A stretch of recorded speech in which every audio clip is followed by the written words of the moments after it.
हृदयकमलमध्ये राजितं निर्विकल्पं सदसदखिलभेदातीतमेकस्वरूपं प्रकृतिविकृतिशून्यं नित्यमानन्दमूर्तिं विमलपरमहंसं रामकृष्णं भजामः। निरुपममतिसूक्ष्मं निष्प्रपञ्चं निरीहं गगनसदृशमीशं सर्वभूताधिवासं त्रिगुणरहितसच्चेद्ब्रह्मरूपं वरेण्यं विमलपरमहंसं रामकृष्णं भजामः। वितरितुमवतीर्णं ज्ञानभक्तिप्रशान्तिः प्रणयगलितचित्तं जीवदुःखासहिष्णुं धृतसहजसमाधिं निर्मयं कोमलाङ्गं विमलपरमहंसं रामकृष्णं भजामः।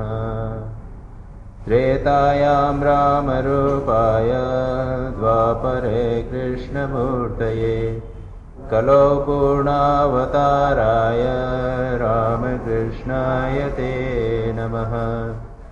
तव कथामृतं तप्तजीवनं कविभिरीडितं कल्मषापहं श्रवणमङ्गलं श्रीमदाततं विगृह्णन्ति ये भूरिदा जनाः। श्री रामकृष्ण वचनामृत परिच्छेद 58। श्री रामकृष्ण सिंदूरियापट्टी के ब्राह्म भक्तों के बीच आए हैं। सोमवार 26 नवंबर 1883 ईस्वी मणिलाल मल्ली के मकान पर ब्राह्म समाज का वार्षिक अधिवेशन एनुअल सेलिब्रेशन हो रहा है और इसलिए श्री रामकृष्ण वहाँ पर आए हैं। मास्टर महाशय ने पहले ब्राह्म भक्तों के संबंध में और श्री रामकृष्ण के संबंध में कुछ इंट्रोडक्शन परिचय दिया। श्री रामकृष्ण के जो उनके सद्गुण हैं, कैसे महान हैं इत्यादि के बारे में उन्होंने संक्षेप में कहा था, जिस पर हमने विस्तार से बात की थी। वे भगवत प्रेम में मस्त रहते हैं। उनका प्रांजल विश्वास, ईश्वर के से बालक की तरह बातचीत, ईश्वर के लिए व्याकुल होना, माता मानकर स्त्री जाति की पूजा, विषय प्रसंग वर्जन, तैल धारावत सदा ईश्वर प्रसंग करते रहना, सर्वधर्म समन्वय, अन्य धर्मों के प्रति लेश मात्र भी द्वेष न होना, भगवत भक्तों के लिए रोना इत्यादि मास्टर महाशय ने संक्षेप में श्री रामकृष्ण के कुछ सद्गुणों का वर्णन किया। उसके बाद में जो बातचीत हुई उसमें श्री रामकृष्ण ने सत्य के ऊपर महत्व दिया है। उन्होंने कहा है सत्य कलिकाल की तपस्या है। और जो लोग शिवनाथ शास्त्री को श्री रामकृष्ण बहुत प्यार करते थे, वे एक बहुत अच्छे भक्त थे, आनंद भक्ति रस में डूबे रहते थे, लेकिन अपनी बात नहीं रखते थे। तो श्री रामकृष्ण ने उसके ऊपर टीका की थी और हमने देखा था कि सत्य वचन का अर्थ क्या है, सत्य पालन का अर्थ क्या है, इसकी हमने थोड़ी विस्तार से चर्चा की थी। उसके बाद उपासना हुई। वो ब्राह्म समाज की पद्धति के अनुसार उस मंदिर में वेदी पर उपासना हुई। उसमें वेदों के सत्यम ज्ञानम अनंतम ब्रह्म आनंद रूपम अमृतम यत् विभाति शांतम शिवमद्वैतम शुद्धम अपाप विद्धम इत्यादि मंत्रों का पाठ हुआ प्रणव के साथ युक्त, और श्री रामकृष्ण ऐसे में समाधिस्थ हो गए। उसके बाद कीर्तन हुआ। श्री रामकृष्ण उठकर नृत्य करने लगे, उसके साथ सभी लोग नृत्य भी करने लगे। उसके बाद अब उपदेश प्रारंभ होते। और हमने कहा था पिछली बार कि यहाँ पर विशुद्ध उपदेश है, बहुत 1, 2, 3, 4 पेजों तक उपदेश ही है और बाकी चीज़ों का वर्णन नहीं। और ये उपदेश बहुत महत्वपूर्ण है। श्री रामकृष्ण कहते हैं निर्लिप्त होकर संसार में रहना कठिन है। यह प्रश्न संसार में निर्लिप्त होकर रहना भगवान गीता में बार बार कहते हैं। कि निर्लिप्त होकर अर्जुन तुम युद्ध करो, निर्लिप्त होकर युद्ध करो। लेकिन क्या आसान है? आज मैं ये सामने जो सेक्टर 11 का गवर्नमेंट गर्ल्स कॉलेज है, वहां मैं लेक्चर देने के लिए गया था और मेरे लेक्चर का विषय था स्ट्रेटजीज फॉर स्ट्रेस, तनाव मुक्ति के लिए युवकों के लिए क्या करना चाहिए उसके बारे में। और उसमें मैंने ये कहा अनासक्त होकर रहो, और उस पर उसके बाद में 2-3 एक टीचर ने, एक कन्या ने 2-3 प्रश्न किए, अनासक्त होकर कैसे रहना, डिटैचमेंट की बात आप कहते हैं या आसान नहीं है, इत्यादि इत्यादि। तो मैंने कहा कि निश्चित रूप से आसान है, निश्चित रूप से आसान नहीं। आप कहते हैं माता पिता से डिटैच रहना, तो मैंने कहा कि अरे आप मुझे क्या बता रही हैं, मैं तो स्वयं भुक्तभोगी हूं। जब साधु बना तो माता पिता से अटैचमेंट मेरे को तोड़ना पड़ा था, वो कितना कष्टप्रद था मेरे लिए और उनके लिए, ये मैं जानता हूं। फिर एक कन्या ने कहा कि स्वामी जी मेरा ये कहने का था कि माता पिता की जब मृत्यु होती है तो बड़ा कष्ट होता है। तो मैंने कहा कि जिनको कष्ट होता है उनको हम जाके अनासक्त होने की बात का उपदेश नहीं देते। मैंने कहा कि जब भुज में अर्थक्वेक हुआ था, आप जानते हैं गुजरात में जब भूकंप हुआ था, तब मैं वहां पर था, 1 महीने तक वहां पर था, रिलीफ वर्क में था। गांव घर घर में जाकर, तंबू में जहां पर लोग ठहरे हुए थे वहां जाकर उनसे बात करते थे, उनकी आवश्यकता बताते, को दूर करने का प्रयत्न करते थे। एक तंबू में एक 25-30 वर्ष की महिला, उसने कहा कि स्वामी जी मेरे घर के 8 लोगों की मृत्यु हुई, क्या मैं उसको अनासक्त होने का उपदेश दूंगा? असंभव, असंभव। अनासक्ति की बात वहां नहीं उठती। वो तो हम सुनकर ही हमारा दिल बैठ जाता है कि अब क्या जवाब दें उनको, कुछ कह ही नहीं सकते। सांत्वना के वर्ड नहीं, क्या सांत्वना के वर्ड देंगे ऐसे लोग? तो मैंने ये बात कही। तात्पर्य यह है कि अनासक्त होना इतना आसान नहीं है। और उसके बाद यहां से लेकर अंत कुछ तरह पूरा कई स्थानों पर यह पूरा आधा पेज लगभग उसी पर चर्चा हो रही। अनासक्त कैसे होंगे? निर्लिप्त होकर रहना संसार में बड़ा कठिन है। प्रताप चंद्र मजूमदार प्रसिद्ध एक ब्राह्म समाज के नेता थे जो अमेरिका में गए थे, स्वामी विवेकानंद से मिले थे। वो श्री राम कृष्ण के पास आते थे। उन्होंने श्री राम कृष्ण के विषय में एक बहुत अच्छी बुकलेट भी लिखी है, थोड़ा पैम्फलेट लिखा है, कैसे प्रभावित हुए श्री राम कृष्ण से। वो कहते हैं महाराज हमारा मत है जो राजर्षि जनक का था, जनक निर्लिप्त होकर संसार में रहते थे, वैसा ही हम लोग भी रहेंगे। मैंने कहा सोचने से क्या कोई जनक हो जाता है? बोलने से जनक नहीं हो जाते। राजर्षि जनक को कितनी तपस्या करने के बाद ज्ञान लाभ हुआ था। नतमस्तक और ऊर्ध्व पद होकर उग्र तपस्या में कितना काल व्यतीत करने के बाद वे संसार में लौटे थे और तब निर्लिप्त होकर रहे थे। और हम संसार में डूबे हुए हैं और निर्लिप्त होकर रहना चाहते हैं। ये कठिन है, असंभव, इतना आसान नहीं। इसके बाद श्री रामकृष्ण कहते हैं फिर क्या किया जाए? हम लोगों के लिए संन्यास, संसारियों के लिए कोई उपाय है क्या? परंतु क्या संसारियों के लिए उपाय नहीं है? हां, अवश्य है। अगर यह नहीं होता तो उपदेशों का उपयोग क्या? फिर तो कुछ सन्यासियों के लिए उपदेश है, बाकी उपदेश नहीं उपयोग। कहते हैं कुछ दिन एकांत में साधना करनी पड़ती है, तब भक्ति होती है, तब ज्ञान होता है। उसके बाद संसार में जाकर रहो, फिर कोई दोष नहीं। तब निर्जल में साधना करोगे, उस समय संसार से बिल्कुल अलग रहो। जब निर्जन में साधना करो उस समय संसार से बिल्कुल अलग रहो।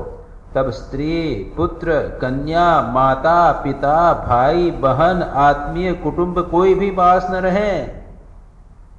हम लोग जाते हैं आश्रम में, जाना चाहते हैं, हस्बैंड वाइफ साथ में जाते हैं। यहां कहते हैं नहीं, अकेले अकेले रहो, वो बंधन भी केवल भगवान। निर्जन में साधना करते समय सोचो हमारे कोई नहीं है, ईश्वर ही हमारे सर्वस्व हैं। याद रखिए, मैं आज इस पर विषय में विस्तार से विचार करने वाले। हम लोग कई चीज वस्तुओं पर, व्यक्तियों पर निर्भर हो जाते हैं। हम समझते हैं कि हम अमुक व्यक्ति के बिना नहीं रह सकते, हम समझते हैं अमुक स्थान के बिना, अमुक वस्तुओं के बिना हम नहीं रह सकते। आप निर्जन में जाइए, कुछ दिन जब आप ऐसे रहेंगे वहां पर, तब पता लगेगा अरे उनके बिना तो रह लिए, आराम से रह लिए इतने दिन। ये हमारा जो दूसरों के प्रति आश्रय है, डिपेंडेंस है, हम जो दूसरों के ऊपर निर्भर हैं, उसको काटने के लिए यह आवश्यक है कि बीच बीच में हमें एकांत में जाना चाहिए। फिर आगे कहते हैं श्री रामकृष्ण, ईश्वर ही हमारे सर्वस्व हैं, रो रो कर उनके पास ज्ञान और भक्ति की प्रार्थना करो। यह इतना महत्वपूर्ण ये चैप्टर है। पिछली बार मैंने थोड़ा सा इस पर विचार किया था, मैं पुनः इस पर विचार कर रहा हूं। ये चीज हमारे मन में दृढ़ता से बैठानी चाहिए। हम समझ रहे हैं कि थोड़ा बहुत आश्रम में गए, थोड़ा सा हमने फल चढ़ा दिया, थोड़ा सा प्रणामी में डब्बा डाल दिया, डब्बे में कुछ पैसे डाल दिए, बैठकर थोड़ा सा ध्यान कर लिया 5 मिनट का, आरती अटेंड कर ली, राम नाम संकीर्तन कर लिया, हाँ महाराज बड़ा अच्छा लगा, चलेगा। इससे नहीं होने वाला। अगर ठीक ठीक हमको साधना करनी है आध्यात्मिक जीवन में, तो थोड़ा आगे बढ़ना पड़ेगा। और आगे बढ़ने का है ये निर्गन जिन में जाके थोड़ी सी साधना करो, बिना उसके छुटकारा नहीं है। आसक्ति दूर नहीं होने वाली, अनासक्ति नहीं आने वाली, और जब तक अनासक्ति नहीं आने वाली है तब तक, जिसे अंग्रेजी में कहते हैं यू आर वल्नरेबल, खतरा है। उसके बाद में अगर आपके जीवन में कुछ कठिनाई आएगी, दुर्घटना होगी, तो आपको तीव्र पीड़ा होने वाली, क्योंकि आप आसक्तियां बनी हुई हैं, संसार से चिपके हुए। लोग प्रश्न करते हैं हमसे जब स्पिरिचुअल रिट्रीट वगैरह होती है कि स्वामी जी हम जब ध्यान खूब करते हैं लेकिन मन नहीं बैठता, कैसे ध्यान को अच्छा करें, एकाग्रता कैसे बढ़ाएं? अरे अभ्यास तो कर रहे हो वे, लेकिन वैराग्य नहीं है। अभ्यास और वैराग्य दोनों होना चाहिए, उसके बिना मन एकाग्र नहीं होने वाला, भगवान में मन नहीं लगने वाला। सारी संसार के प्रति आसक्ति तो बनी हुई, और हम बैठे सुबह शाम ध्यान कर रहे हैं, क्या होने वाला? कुछ नहीं होने वाला। इस अनासक्ति के लिए भी, अभ्यास और वैराग्य के लिए भी एकांत आवश्यक है। आज हम उसको देखेंगे। श्री रामकृष्ण कहते हैं, यदि कहो कितने दिन संसार छोड़कर निर्जन में रहें, तो इसके लिए यदि एक दिन भी इस तरह रह सको तो अच्छा है। एक दिन भी, शुरुआत में एक दिन ही रहो निर्जन में, एकांत में। 3 दिन रहो तो अच्छा है, 12 दिन, महीने भर, 3 महीने, साल भर, जो जितने दिन रह सके, इतनी छूट दी।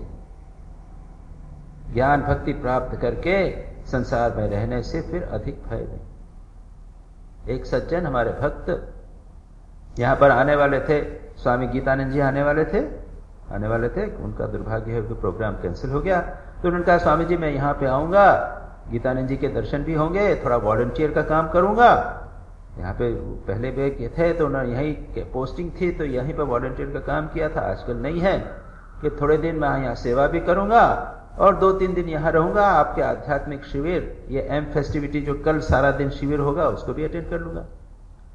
अब पता चला गीता जी भी नहीं आ रहे हैं। उनका महाराज क्या करूं, मैं सोच रहा हूं कि कैंसिल कर दूं, इतनी दूर से कलकत्ता से आना, एक दिन के लिए कैंसिल कर दूं। मैंने क्यों? तो गीता जी नहीं आ रहे हैं। मैंने कहा तुम आओ, स्पिरिचुअल रिट्रीट, ये महोत्सव जो कल होने वाला है उसको अटेंड करो, और जितने 2 दिन 3 दिन जो रहना चाहते हैं उस दिन एकांत में यहां पर रहो, और कोई काम नहीं, वॉलंटियर नहीं, ये श्राइन है, यहां बैठो, ध्यान जप करो, मौन रहो, किसी से मिलो जिलो नहीं, ज्यादा से ज्यादा हुआ तो मेरे से बात कर लिया, और किसी से बात करी, मौन रहो। ये आध्यात्मिक एकांतवास, इस तरह एकांत करो। अब आगे और मैं पूरा पढ़ डालूं, उसके बाद व्याख्या करें। हाथों में तेल लगाकर कटहल काटने से फिर हाथों में दूध नहीं चिपकता। छुई छुअवल खेल में खेलो तो पार छू लेने से फिर डर नहीं रहता। बीच में एक है पोलर, उसको जाकर छू लिया, उसके बाद में कोई डर नहीं। बाकी बच्चे दौड़ते रहते हैं, खेल होता रहता है, एक दूसरा बच्चा उसको पकड़ने की कोशिश करता है, छोटा बच्चा दौड़ के जाके उसको पकड़ लिया तो वो बच गया, उसको पकड़ लिया। एक बार पारस पत्थर को छोकर सोना बन जाओ, फिर 1000 वर्ष तक मिट्टी के नीचे गड़े रहने पर भी मिट्टी से निकाले जाओगे तो सोना का सोना रहोगे।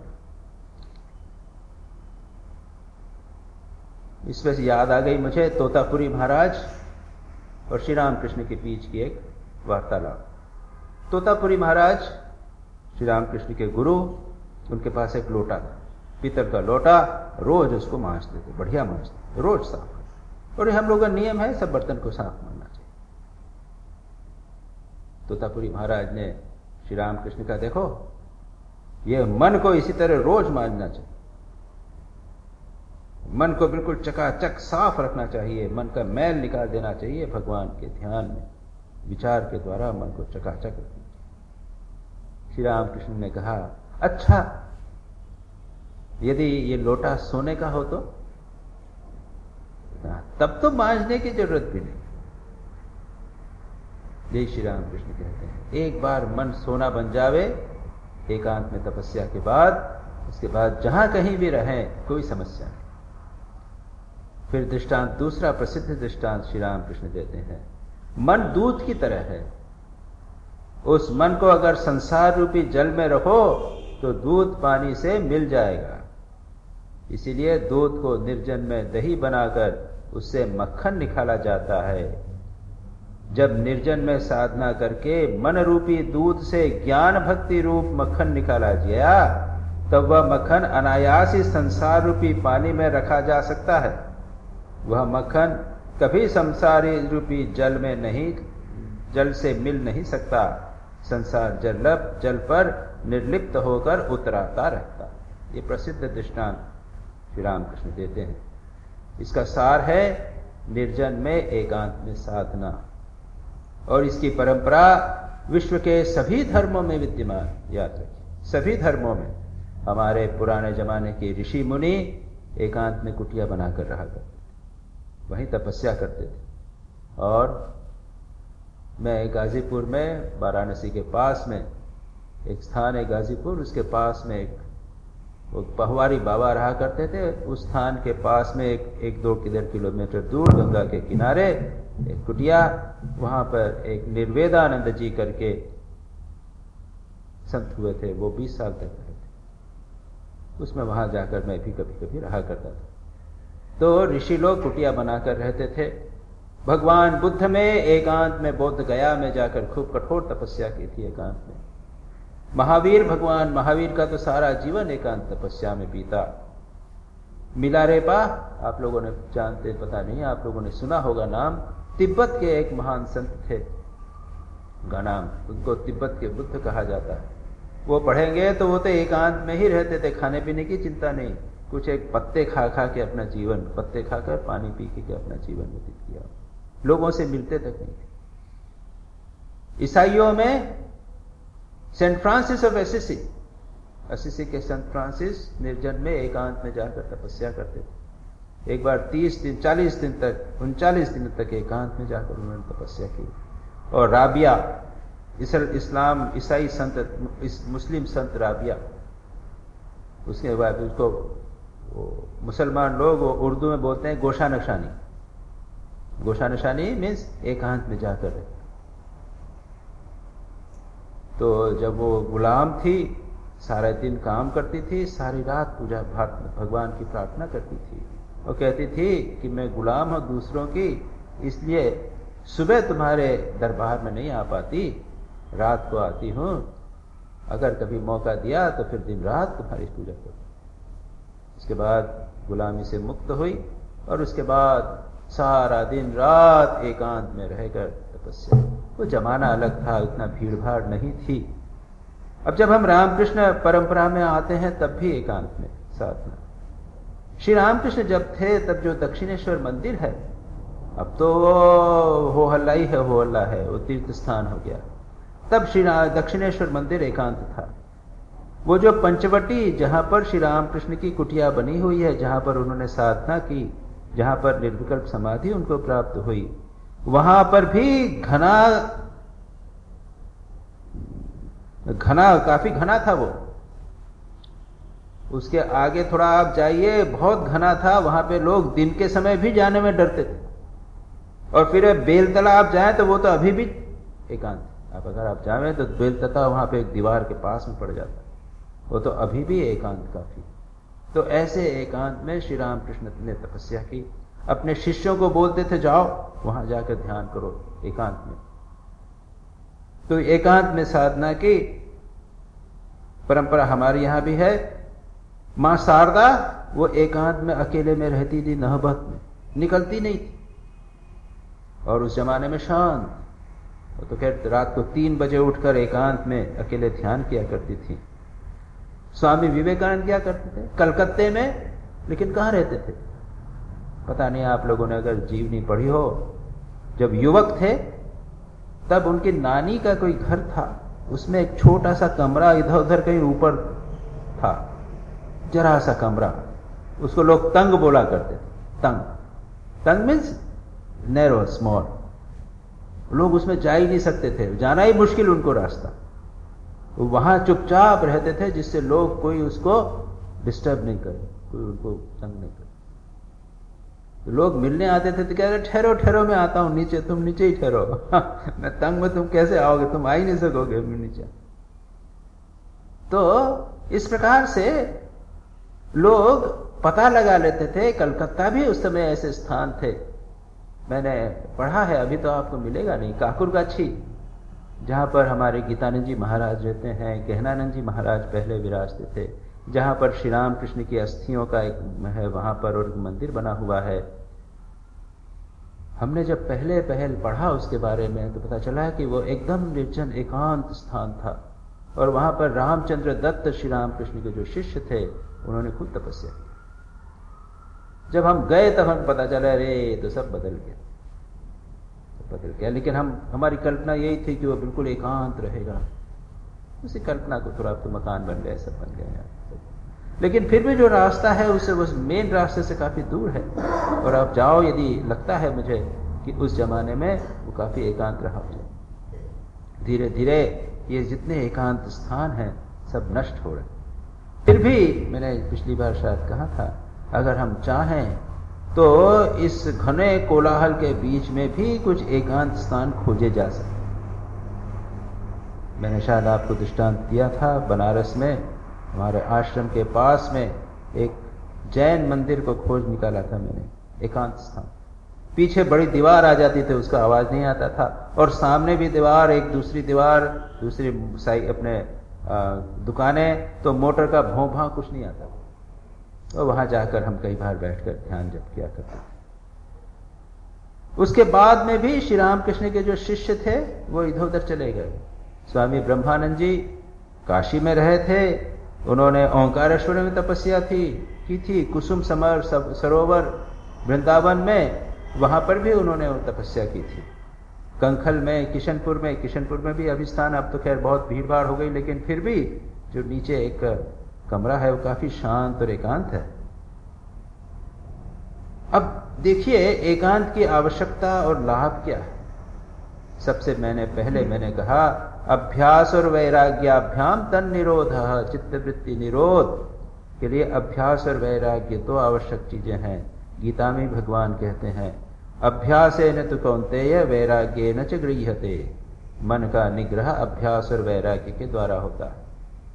अब इन दोनों में एकांत जो है वह बहुत महत्वपूर्ण है। जैसा अभी मैंने कहा, जब हम एकांत में जाते हैं हमको लगता है कि हम अमुक व्यक्ति से, अमुक परिस्थिति से हम बंधे हुए हैं। अब आप जाइए एकांत में रहिए कुछ दिनों तक, आप देखेंगे कि 5 दिन, 7 दिन, 15 दिन निकल गए, उस परिस्थिति के बिना भी समय निकल गया, याद रखिए। तो हमारा जो आसक्ति है उसके ऊपर आघात लगता है। कभी कभी हमको लगता है कि हमारे बिना संसार नहीं चलेगा, ये भी लगता है, अरे हम चले जाएंगे तो कैसे चलेगा, फलाना कैसे काम चलेगा। जाकर देखेंगे संसार आराम से चला। नो वन इज इंडिस्पेंसेबल जैसा कहते हैं ना, ये याद रखिएगा। स्वामी विवेकानंद आकर चले गए, श्री रामकृष्ण आकर चले गए, ये दुनिया चल रही है, याद रखिए। बड़े बड़े नेता आके चले गए, महात्मा गांधी, जवाहरलाल नेहरू, इंदिरा गांधी, ये हिंदुस्तान चल रहा है, चलता रहेगा, किसी न किसी प्रकार से चलेगा, अपने ढंग से चलेगा। अपने आप को ज्यादा महत्वपूर्ण नहीं समझिए। जब आप एकांत में जाएंगे संसार से दूर, तब पता चलेगा,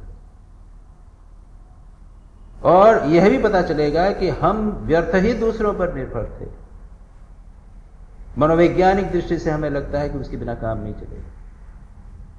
तो ये एक महत्वपूर्ण बात यह होती है, हमारा जो फॉल्स ईगो, हमारा जो अहंकार है, कच्चा अहंकार, उसको ठेस लगती है।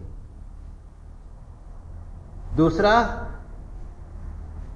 हम जब संसार में रह रहे हैं तो हम एक प्रकार का जीवन व्यतीत करने के अभ्यस्त हो जाते हैं, जिसे आप कहते हैं ऑटोमेशन, ऑटोमेटिक। हमारा जीवन जो है, सुबह उठा, ये किया, उनसे मिला, ये किया, ऑफिस में बैठा, एक जीवन वृत्त जो है, एक साइकिल ऑफ लाइफ, सुबह से शाम की वैसी की वैसी जीवन बन जाता है, यंत्रवत जीवन व्यतीत करने लग जाते हैं। लेकिन जब एकांत में जाएंगे तो याद रखिए, मैंने अभी कहा, वहां मौन भी थोड़ा रखना है।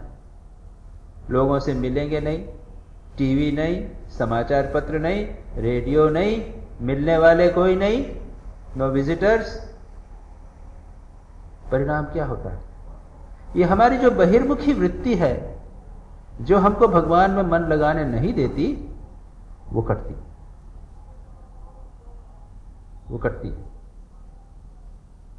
और इसके लिए उससे ये बहिर्मुखी वृत्ति जैसे ही कटी, मन अंतर्मुखी होगा, ध्यान करना आसान होगा। एकाग्रता की वृद्धि होती है। हमारा मन चंचल क्यों होता है? दो प्रकार से। एक तो बाहर से आवाज आ रही है, बाहर से विचार, लोगों से मिलना, एक जो सेंसेस यानी हमारे इंद्रियों से जो हमारे भीतर जो विचार और बातें जाती हैं, उनके कारण मन चंचल होता है। और दूसरा, हमारे भीतर जो संस्कार हैं वो ऊपर उठते हैं। संस्कार ये केवल भीतर से आते हैं और हमें चंचल करते हैं। बैठेंगे ध्यान करने, बाहर कुछ नहीं, लेकिन पता नहीं पुरानी बातें कहां से आ जाए। जब आप अकेले रहेंगे तब कम से कम बाहर का जो संवेदन है वो तो नहीं आएगा, केवल अंदर की बात को आपको सहन करना पड़ेगा। और कभी कभी यह अत्यंत कठिन हो जाता है, याद रखो। इसकी बात मैं भी बताता हूं। जब हम एकांत में रहेंगे तो हम देखेंगे हमारे मन में बहुत सारे विचार ऐसे आएंगे जिनके बारे में हम कभी जानते ही नहीं थे। बहुत सारे विचार उठ रहे हैं, हम अपने आप को नहीं जानते। हम जब व्यस्त रहते हैं तो हमारे अचेतन मन में क्या विचार हैं, अच्छे बुरे विचार, ये सब ऊपर नहीं आते, वो दबे रहते हैं। आते भी है तो चले जाते हैं, और हमने अपने आप को संत समझते हैं। जब एकांत में रहेंगे, याद रखिए, तब बहुत सारी बातें और बहुत कभी कभी गंदी बातें, बुरी बातें, काम क्रोध लोभ से संबंधित बातें, विचार ऊपर मन में उठेंगे। और तब पता चलेगा, अरे राम राम, हमारा मन ऐसा। हम अपने आप को जानने लग जाएंगे। हम स्वयं की जानकारी, टू नो अवर सेल्फ, से ग्रेट गेन, बहुत लाभ है। इसलिए भी एकांत बहुत महत्वपूर्ण। लेकिन बुरे विचारों से सावधान भी रहना। याद रखिए, डेंजर भी है एकांत में रहने का। इसीलिए श्री राम कृष्ण कहते हैं, 1 दिन रहो, 2 दिन रहो, 3 दिन रहो। ऐसे लोगों के साथ ऐसे में रहो वातावरण में कि जब मन में बुरे विचार हों, विचलित करने लग जावे, तब कोई तुम्हारी सहायता करने वाला। ये जो हम भजन गाते हैं, मन चलो निजे निकेतन, मन निज निकेतन चलो, स्वामी विवेकानंद ने यह गाना श्री राम कृष्ण को गाकर सुनाया था पहली बार जब मिले थे। उसमें है, सत्य पथे मन करो आरोहण, सत्य पथ पर आरोहण करो, प्रेमे ज्वाली जलाओ अनुकन, प्रेम की ज्वाला जलाकर रखो। अच्छा, फिर कहे, यदि देखो भयेरी आकाश, यदि भय हो तो दुहाई भगवान को देना। और उसमें ये भी कहते हैं वहां पर कि साधु संग नामे आछे पांथ धाम। साधु संग नामक एक रास्ते में एक धर्मशाला, रास्ते में एक रेस्टिंग प्लेस जहां पर रुक सकते हैं, साधु संग है। शांत हो ले तथा करियो विश्राम। अगर तुम क्लांत हो जाओ, थक जाओ, तो साधु संग रूपी स्थान पर विश्राम करना, साधुओं के पास। और फिर आगे कहते हैं से सुधाई बे पौध, से साधु संग जो है वो तुमको मार्ग दिखा देगी। तो इसलिए ऐसे स्थान में रहिए, आश्रम में एकांत में रहिए। निर्जन आश्रमों में कुटिया होती है, आप जाएंगे देखेंगे कुछ, चुपचाप जाके आप रह सकते हो। लेकिन आपके मन में अगर बहुत सारे बुरे विचार आ रहे हैं, आपको बुरे विचारों के कारण आप डिस्टर्ब हो गए हैं, तब क्या होगा? सत्संग, साधु संग चले जाइए, आश्रम में चले जाइए, श्राइन में चले जाइए, साधुओं के पास जाकर बैठिए, बात। फिर क्या होता? दूसरी समस्या होती है आलस्य, निद्रा, तमोगुण। एकांत में रहे, काम वाम कुछ नहीं, तो सारा समय सोए सोए बिता देते। एक बहुत बड़ी समस्या हम लोग तो किए हैं ना, तो जानते हैं, भुक्तभोगी हम, सारी समस्याओं को हमने फेस किया, इसलिए हम जानते हैं।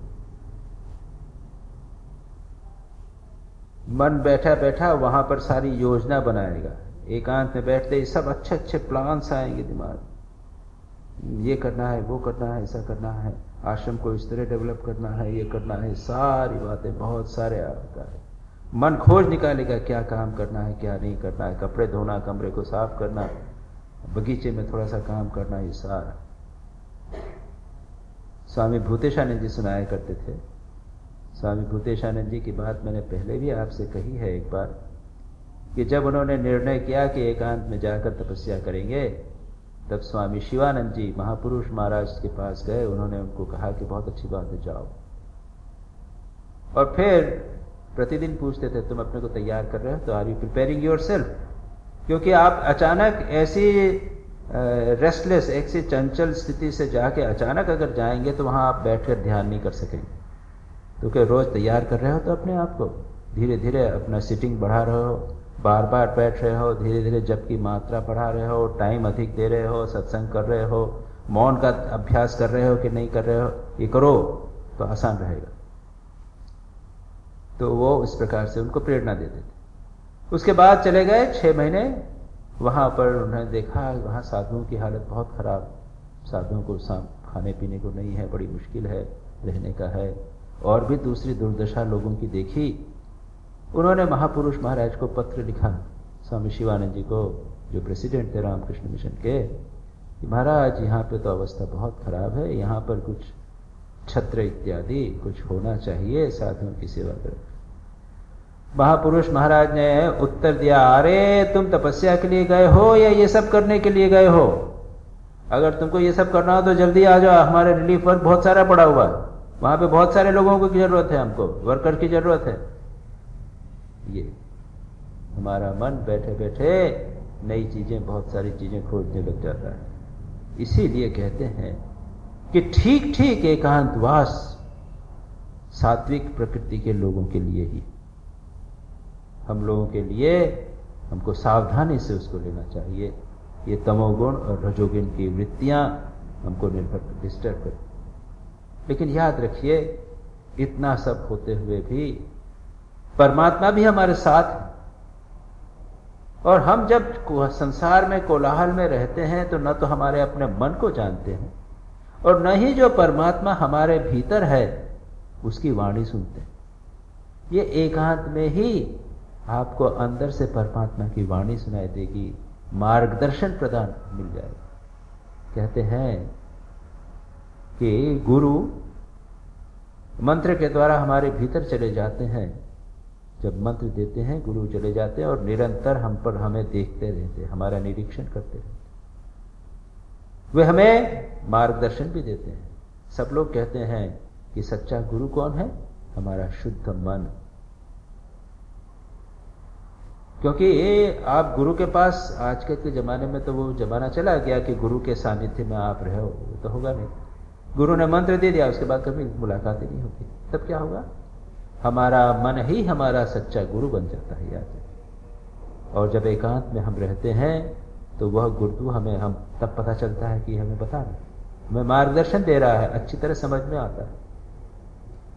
तो कभी कभी परमात्मा रूपी हमारे अंतरात्मा में, शुद्ध आत्मा में विराजमान परमात्मा रूपी गुरु का मार्गदर्शन प्राप्त करने के लिए भी एकांत की आवश्यकता है। अब ऐसी स्थिति में, जैसा मैंने कहा, अपने आप को तैयार करना पड़ेगा। You must prepare your self for एकांतवास। एकांतवास के लिए अपने आप को तैयार करो। कैसे तैयार करो? जिन लोगों ने एकांतवास किया है, एकांत में तपस्या साधना की है, उनकी जीवनी का अध्ययन अच्छी तरह कीजिए। Saint Francis of Assisi, Milarepa, Rabia, मैंने अभी दृष्टांत दिए, भगवान बुद्ध, भगवान महावीर, श्री रामकृष्ण की तपस्या, लाटू महाराज का तपस्या का जीवन, इसको बार बार करने से हमारा मन उसके लिए तैयार हो जाता है। अगर आप कर्मी संतों की जीवनी पढ़ेंगे, अखंडानंद सरस्वती, अखंडानंद जी, स्वामी अखंडानंद गंगाधर महाराज, श्री रामकृष्ण के शिष्य, जिन्होंने रिलीफ वर्क किया बहुत सारा, तो हमको उसकी प्रेरणा मिली। अगर एकांतवास में जाना है तो शुरुआत इस तरह कीजिए, मन को तैयार कीजिए और ऐसी पुस्तकें पढ़िए जो उससे संबंधित हों। इटर्नल कंपेनियन, स्वामी ब्रह्मानंद जी के उपदेश, imitation of Christ, Swami Vivekananda बहुत पसंद करते थे इस पुस्तक को।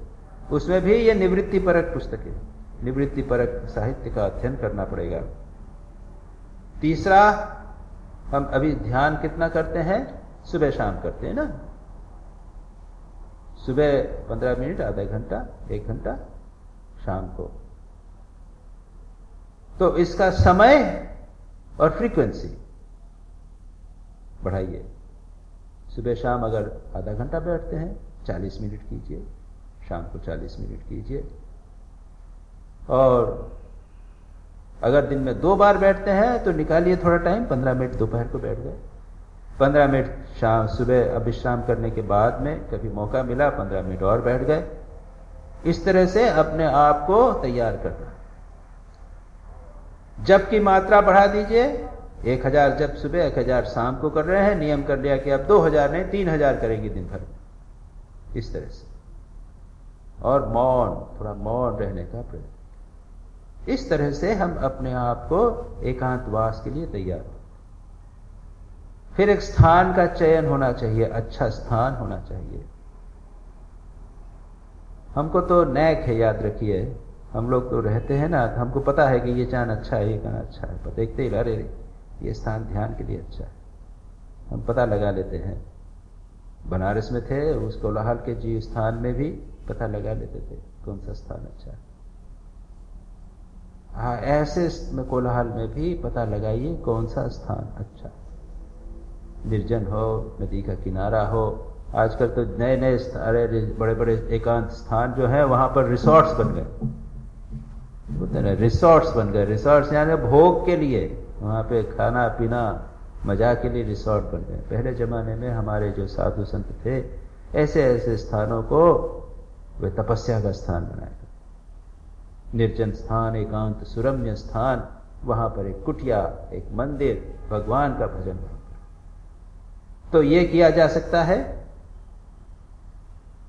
और मौन की बात जब कही, अब आए, आश्रम में आएंगे यहां पर, तब आप स्वामी जी का प्रवचन आपने सुना, ठीक है, बैठकर स्वामी जी से प्रश्न किया, बातचीत किया, सत्संग करेंगे, भगवान से बातचीत करेंगे। लेकिन आप एक काम और भी कर सकते हैं, यहां श्राइन में बैठकर भगवान से बातचीत, talk to God rather than talk of God. भगवान के निकट बैठिए, संत के निकट बैठने के बदले भगवान के निकट।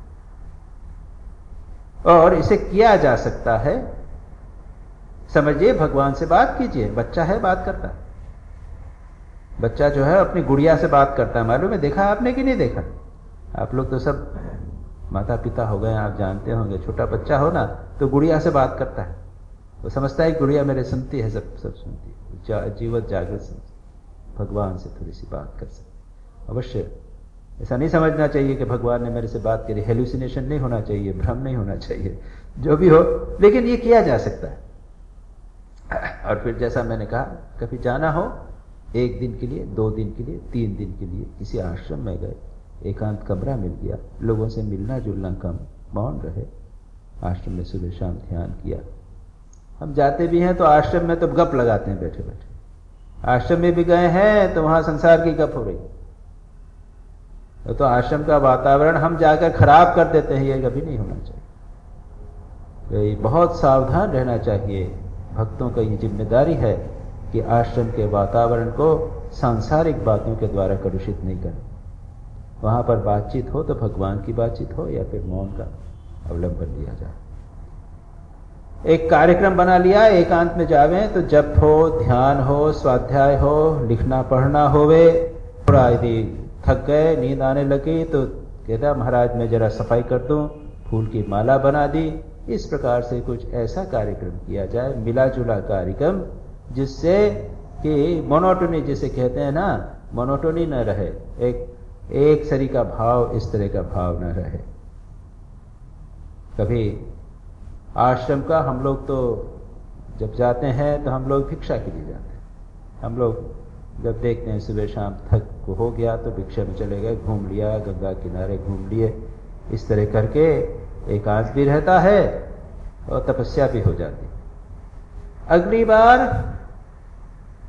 मौका कर लिया, एक बार 2 दिन 4 दिन के लिए गए, अगली बार 7 दिन के चले, साल भर बाद इस तरह करते हैं।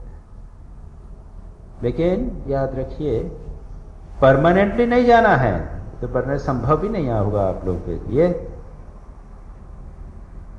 स्वामी शिवानंद जी ने, महापुरुष महाराज ने स्वामी भूतेशानंद जी को कहा जाओ, जरूर जाओ, एक साल भर तक एकांतवास और तपस्या के लिए गए। कहा लेकिन वापस आ जाओ।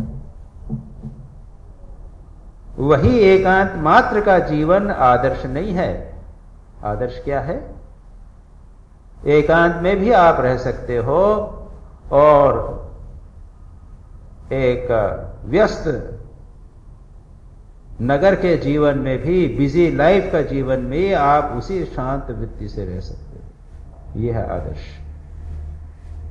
वापस चले आइए। एकांत भी एक साधना है, साध्य नहीं। लक्ष्य क्या है? इंटेंस एक्टिविटी एंड इंटेंस काम। स्वामी विवेकानंद ने प्रसिद्ध उनका है कि गुफा में रहता हुआ व्यक्ति कुछ नहीं काम कर रहा है, लेकिन मन उसका भगवत चिंतन में पूर्ण रूप से लगा हुआ है, और दूसरा व्यक्ति शहर में खूब काम कर रहा है लेकिन मन पूर्ण रूप से शांत बना। यह है आदर्श। इंटेंस एक्टिविटी इन इंटेंस काम एंड इंटेंस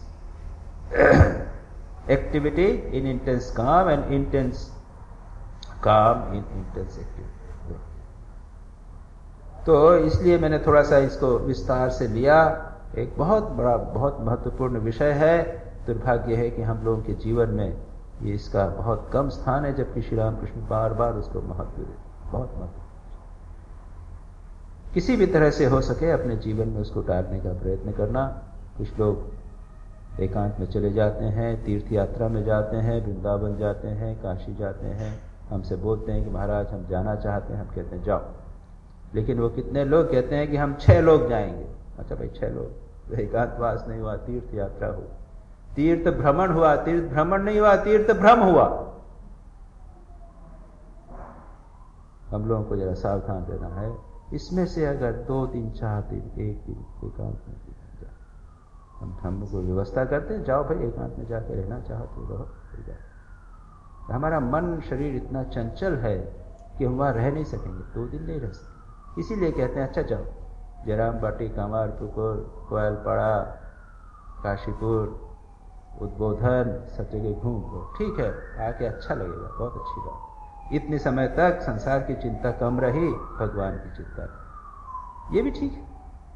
लेकिन उसके आगे की स्टेप ये है जिसके संबंध में श्री रामकृष्ण उल्लेख कर, तो यह विषय यहां पर समाप्त हुआ। अब आगे चले।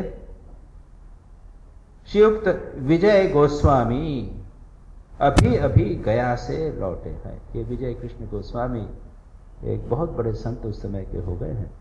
एक अलग उनका संप्रदाय था। श्री रामकृष्ण के पास आया करते थे, खूब तपस्या थी। वहां पर क्या किया उन्होंने, देखिए वही बात, वहां बहुत दिनों तक निर्जन में रहकर वे साधुओं से मिलते रहे थे। निर्जन में रहे और उन्होंने साधु संग किया। ये करना है, निर्जन में रहिए, साधु संग कीजिए। इस समय उन्होंने भगवा धारण कर लिया है। लोग भी जाइए, टेम्पररी भगवा धारण कर कुछ लोग करते हैं, मतलब भगवा थोड़ा सा। जैन लोग जब सुबह सुबह आप अगर जैन मंदिर में जाएं, श्वेतांबर मंदिर वगैरह में, तो मैंने देखा है कि सुबह अगर जाएंगे तो सब गृहस्थ वगैरह जो भी जब वहां पे आते हैं सुबह पूजा करते हैं। और जैनों में अलग से पुजारी नहीं होता, खुद ही आप कर सकते हो पूजा। पुजारी होगा, असिस्ट कर देगा, लेकिन आप खुद पूजा कर सकते हो। और मूर्ति को सजाना है, फूल चढ़ाना है, वो करना है, कुछ तब कर देना है वगैरह। तो वो लोग जब आते हैं तो हल्का एक गेरुआ अलग से कपड़ा रखते हैं। हल्का गेरुआ सा कपड़ा होता है, धोती होती है, चादर होती है, ऊपर चादर या फिर कुर्ता होता है। वो आकर पहनकर उसका मुंह के ऊपर रुमाल बांध के वो आके करके उसके बाद जब जाते हैं तो कपड़ा वापस तो ये भी कर सकते हैं। चले गए थोड़े दिन के लिए, एक आध दिन, 2 दिन के लिए, गेरुआ भाव आता, याद रखिए, भाव आता।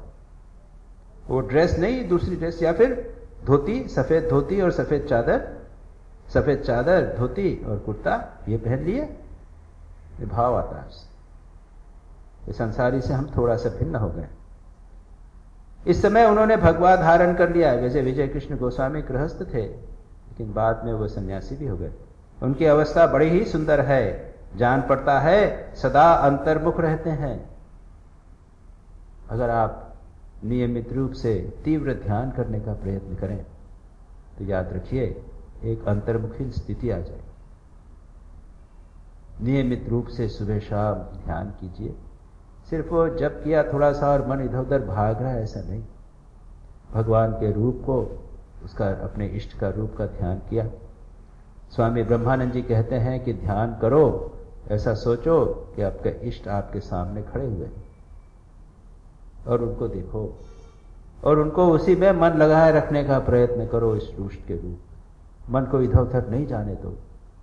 ऐसा करने का प्रयत्न कीजिए तो आप देखेंगे धीरे धीरे यदि गहराई आएगी, मन डिस्टर्ब नहीं होगा तो अंतर्मुखीता आएगी। उसके बाद में आप कभी कभी अपने काम कर रहे हैं, रोटी बना रहे हैं, ऑफिस में बैठे हुए हैं, आप देखेंगे मन अंतर्मुखी होगा।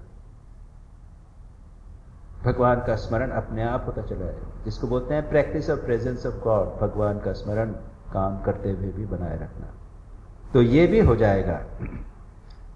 सदा जान पड़ता है, सदा ही अंतर्मुख रहते हैं। स्वामी ब्रह्मानंद जी के बारे में वर्णन है, जब वे राखाल थे, युवक थे, श्री रामकृष्ण के पास आते थे। श्री रामकृष्ण कहते हैं उसको देखता हूं हमेशा उसका ओंठ हिल रहा है, यानी जब चल रहा है, सदा अंतर्मुखी भाव बना हुआ। ये भाव, ये अगर हो जावे तो संसार के घात प्रतिघात जो है वो अधिक नहीं लगेगी, कम लगेगी। उसके बाद श्री रामकृष्ण कहते हैं वे श्री रामकृष्ण देव के पास सिर झुकाए बैठे हैं, जैसे मग्न होकर कुछ सोचते हैं। वे आए हैं श्री रामकृष्ण के पास, विजय गोस्वामी बैठे हुए हैं, तपस्या करके अभी आए हैं, एकांत में रहकर साधु संग करके आए। अंतर्मुखी भाव है, श्री रामकृष्ण के पास मग्न होकर बैठे। बड़ा सुंदर वर्णन। विजय को देखते ही श्री रामकृष्ण ने कहा, विजय क्या तुमने घर ढूंढ लिया? ये घर ढूंढ लिया क्या है? श्री रामकृष्ण स्वयं उसकी व्याख्या करते हैं। देखो, 2 साधु विचरण करते हुए एक शहर में आ पहुंचे। आश्चर्यचकित होकर उनमें से एक शहर, बाजार, दुकानें और इमारतें देख रहा था। इसी समय दूसरे से उसकी भेंट हो गई। तब दूसरे साधु ने कहा, तुम दंग होकर शहर को देख रहे हो, फ्री होकर आराम से शहर को देख रहे हो, तुम्हारा डेरा डंडा कहाँ है? तुम जो अपना बैग लाए हो ना, बैग सूटकेस तुम कहाँ रख के आए? वो कहाँ है तुम्हारा? तुम तो देखते नहीं, तो आप मजे से घूम रहे हो। तो कि नहीं, मेरे को आश्रम गेस्ट हाउस में मैंने सामान रख दिया है। क्या कहा है? पहले वाले ने कहा, मैं पहले घर की खोज करके डेरा डंडा रख के ताला लगाकर निश्चिंत होकर निकला। अब शहर का रंग ढंग देख रहा हूं, इसीलिए तुमसे पूछ रहा हूं, क्या तुमने घर ढूंढ लिया है? आध्यात्मिक दृष्टि से क्या आपको घर मिल गया है? आध्यात्मिक दृष्टि से क्या आप सेटल हो गए हैं किसी स्थान पर?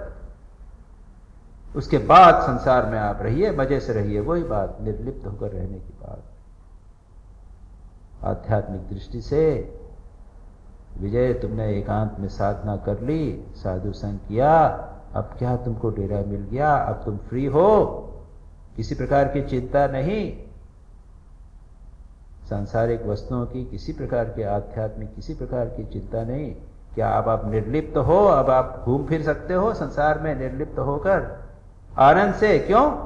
मेरा सामान जो है वो सुरक्षित है, मेरा आध्यात्मिक जीवन सुरक्षित है, मुझे किसी प्रकार की चिंता नहीं।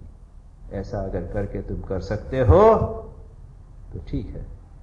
उसके बाद श्री रामकृष्ण मास्टर आदि भक्तों से कहते हैं, देखो इतने दिनों तक विजय का फुवारा दबा हुआ था, अब खुल गया है। आध्यात्मिकता का फुवारा, याद रखिए, हम सभी के भीतर आध्यात्मिकता दबी हुई है। स्वामी विवेकानंद कहते हैं, each soul is potentially divine. हम लोगों में देवत्व, आध्यात्मिकता भरी हुई है, हम नहीं जानते। वो पानी है, फुवारा है, सुंदर फुवारा है, लेकिन दबा हुआ। श्री रामकृष्ण एक दूसरा दृष्टांत देते हैं कि एक फुवारा है, दबा हुआ है, पत्थर पड़ा हुआ है, सब जंगल हो गया है, जंगल साफ करते करते करते आए और वो अचानक पत्थर हट गया तो फुवारा एकदम निकलने लग गया। वो कहते हैं कि कुछ लोग ऐसे होते हैं जिनमें आध्यात्मिकता का फुवारा तैयार रहता है, आध्यात्मिकता पूरी बनी हुई रहती है, अंदर रहती है, लेकिन पता नहीं चलती, तो सांसारिक दिखाई देते हैं। अचानक किसी कारण से जैसे ही वो बाधा निकल जाती है कि उनकी आध्यात्मिकता, भीतर की आध्यात्मिकता फूट पड़ती। ऐसे लोगों को श्री रामकृष्ण कहते हैं कृपा सिद्ध, नित्य सिद्ध, जो पता नहीं, उनको साधना करने की कोई आवश्यकता नहीं।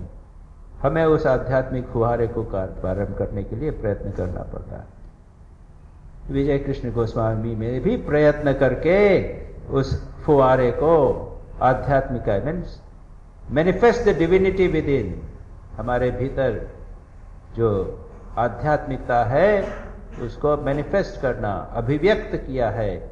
उन्होंने उसको अपनी साधना के द्वारा अभिव्यक्त किया, और जब वो होगा तब हम देखेंगे कि हमारे जीवन में कितना आनंद। फुवारा जब उठता है तो कितना अच्छा दिखाई देता है।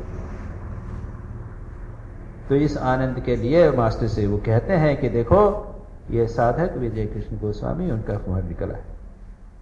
अब इसके बाद दूसरी बातों की चर्चा कर, दूसरा पक्ष एकांत में रह के करना है। दूसरा पक्ष संसार की झंझट, संसार में कैसे हम बंधे हुए हैं उसका वर्णन। श्री रामकृष्ण विजय से कहते हैं, देखो शिवनाथ बड़ी उलझन में है। शिवनाथ शास्त्री जिसकी चर्चा अभी हो चुकी है, मैंने आज भी की, पिछली बार भी हुई थी। शिवनाथ शास्त्री बड़े भक्त हैं, ब्राह्म समाज के सदस्य हैं। विजय भी, विजय कृष्ण गोस्वामी भी पहले ब्राह्म समाज में थे, इसलिए शिवनाथ को जानते हैं। ये सब अच्छे अच्छे साधक उस समय ब्राह्म समाज के साथ संयुक्त थे। कहते हैं शिवनाथ बड़ी उलझन में है, अखबार में लिखना पड़ता है, तो आर्टिकल्स लिखने पड़ते हैं, रिव्यू लिखना पड़ता है, ये सब लिखना पड़ता है।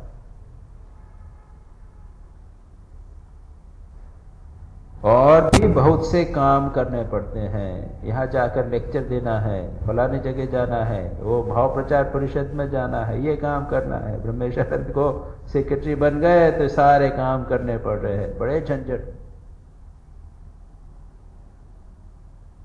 कुछ समय तक अच्छा है, संसार के कर्मों के बदले भगवान का काम किया, वो तो ठीक है, लेकिन बस उसके आगे नहीं। हम लोग क्या करते हैं, उस झंझट को बढ़ाते चले जाते। आपने एक अच्छा लेख लिखा तो दूसरे ने कहा महाराज आप हमारी मैगजीन में भी लिख दीजिए, तो हमने उसकी मैगजीन में लिख दिया। फिर कहा महाराज आप रिव्यू कर दीजिए, बस आपका नाम हो गया, अच्छे लेखक हैं। ये झंझट बढ़ गया। कभी न कभी एक ऐसी स्थिति आनी चाहिए कहना कि भाई संभव नहीं है, टाइम नहीं है, या कुछ भी हो के बता। भगवान में मन लगाने के लिए ये जैसे कहते हैं आप विद्या माया, इस विद्या माया से भी दूर रहना पड़ेगा। इसमें बुराई नहीं है, लोक कल्याण, पर लोक कल्याण से भी दूर रहना पड़ेगा भगवान में मन लगाने। इसलिए कहते हैं देखो शिवनाथ बड़ी उलझन में है, अखबार में लिखना पड़ता है और बहुत से उससे काम उसे करने पड़ते हैं। विषय कर्म ही से अशांति होती है, कितनी चिंताएं आ इकट्ठी होती हैं, आप सब जानते हैं। छोटे काम भी किए जाए तो एक के बाद एक चिंताएं इकट्ठी हो जाती। श्रीमद् भागवत में है, अवधूत के 24 गुरुओं में चील को भी एक गुरु बनाया था। चील को उन्होंने गुरु बनाया।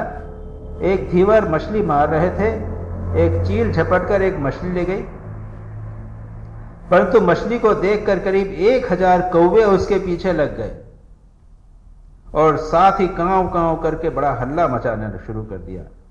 मछली को एक लेकर चील जिस तरफ जाती, कौवे भी उसके पीछे पीछे उसी तरफ जाते।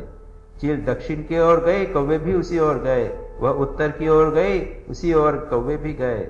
इसी तरह पूर्व और पश्चिम की ओर चील चक्कर काटने लगी।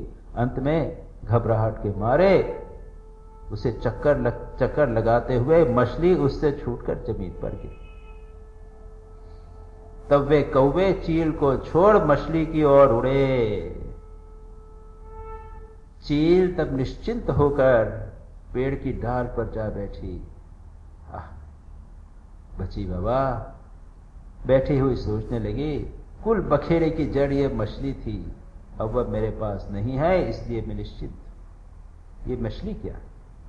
श्री राम कृष्ण आगे कहते हैं, अवधूत ने चील से यह शिक्षा प्राप्त की कि जब तक मछली साथ रहेगी, अर्थात वासना रहे, तब तक कर्म भी रहेगा और कर्म के कारण चिंता और अशांति भी रहेगी।